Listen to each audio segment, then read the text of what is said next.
કર્મ ભોગવે છે એમ લખ્યું છે, એનો અર્થ એવો નથી. જોડે જોડે એમ પણ કહ્યું છે કે તમારે ભાવના એના તરફ રાખવી. શું કે છે? કર્મ ભોગવે છે પણ તમારે ભાવના કેમ કરીને એનું ભલું થાય એ તમારે રાખવી. શું તમે સમજ પડી ને? પણ તેને બદલે આ લુખ્ખું થઈ ગયું, પેલી ભાવના રાખવાની રહી ગઈ. અત્યારે તો સસરો ભોગવતો હોય ને તો નિરંતર એટલી બધી કૃતજ્ઞ એ આવી ગયું, નિર્દયતા આવી ગઈ.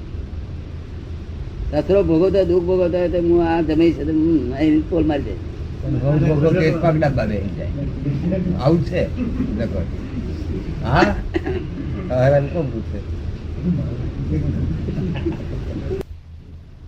પૈસાથી મદદ કરે એટલે તો આ હિન્દુઓ એમને જંતુવાદી કે છે, માણસ ને મારે ને જંતુ ને બચાવે. હા એટલે એમને ઊંધું ચાલ્યું, એ ઊંધું ચાલ્યું. ઊંધું ચાલ્યું. આવું ભગવાને કહ્યું નથી.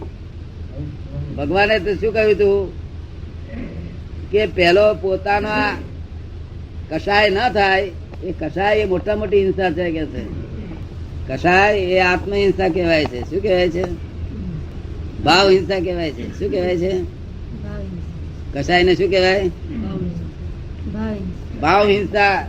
દ્રવ્ય હિંસા થઈ જાય તો ભલે થાય પણ ભાવ હિંસા ના થવા દે. તો આ લોકો તો દ્રવ્ય હિંસા અટકાવે છે ને ભાવ હિંસા ચાલુ રહે છે.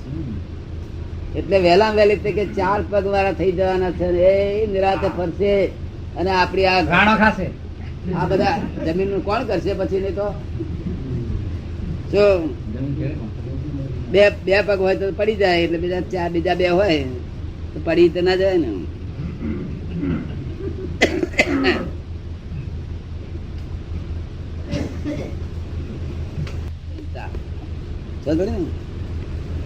અને દ્રવ્ય હિંસા બંધ કરે તો જ ભાવ હિંસા હચવાય એવું છે.